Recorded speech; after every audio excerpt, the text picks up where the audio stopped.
What's up mga ka-lines? So ito pala yung kay Sir na taga Malabon. Hindi ko natanong yung pangalan. 10 inches. So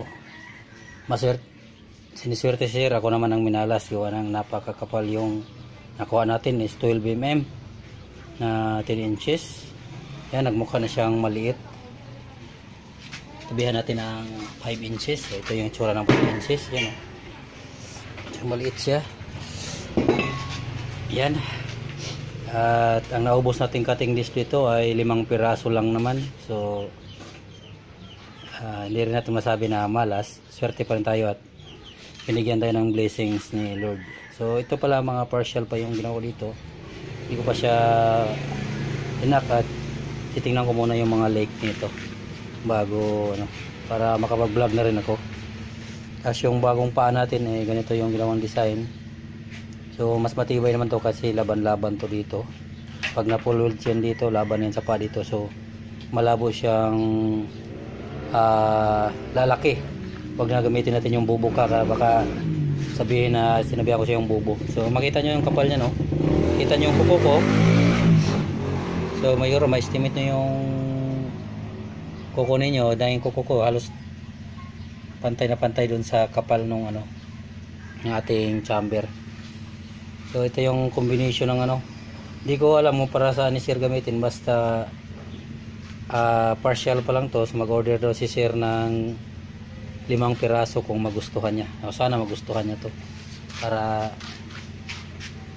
so ito pala, kung hindi niyo tatanong, yung 1 piraso pala nito mga ka-lines ay ito lang wala pa tong mga nagkahalaga ng itong dalawa eh 1 to, so 600 ang isa, 1 to something. Bali 2 pares na yung kinuha ko kasi pag mayroong iba naman na mag order nito, may stock ko. So ito lang muna ni-rush ko kasi may down na to ni Sir ako ng tawag niyan, na pupressure ako pag may down. Hindi na kasi ako sanay pag may down. Kahit yung nagpagawa sa atin ng stainless nag-down din. Medyo kulang pa yung materialis, kaya bukas makabili ako materialis. Umpisahan ko rin. So ito pag okay na, pintura na lang kulang. So shoutout kay Sir taga Malabon at sa lahat ng bumorder sa atin. Shoutout din kay Sir Melvin, Christian Melvin, yung may siya, sisigan o parisan. Hindi pala, yung sisig ni Motek, alam ko. Ayan po. Ito naman BI siya, BI. May lang siya, primer na brown. So pag nitest natin to, makatanggal to.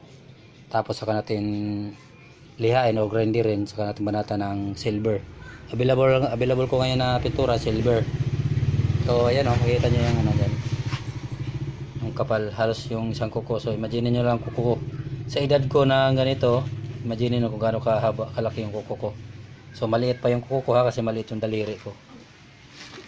Ayan po, ito i-purchase na natin. Ito pala yung ating burner. So hindi to bago.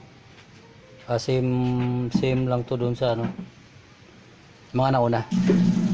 So removable burner din to mga boss, mga ka-lines. Mainit pa. Okay po, ininit natin, inalangan natin, pero gulo na siya, hindi pa siya masyadong mainit.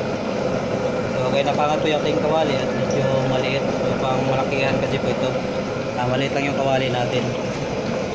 Kapag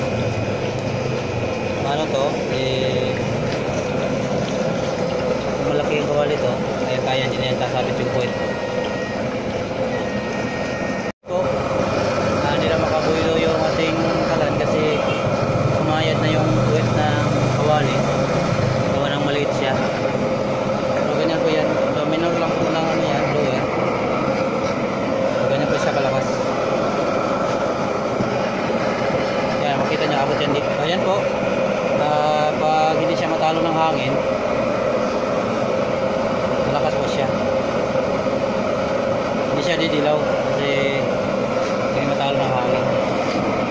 So ayan lang po, maraming salamat. Shoutout kay Sir.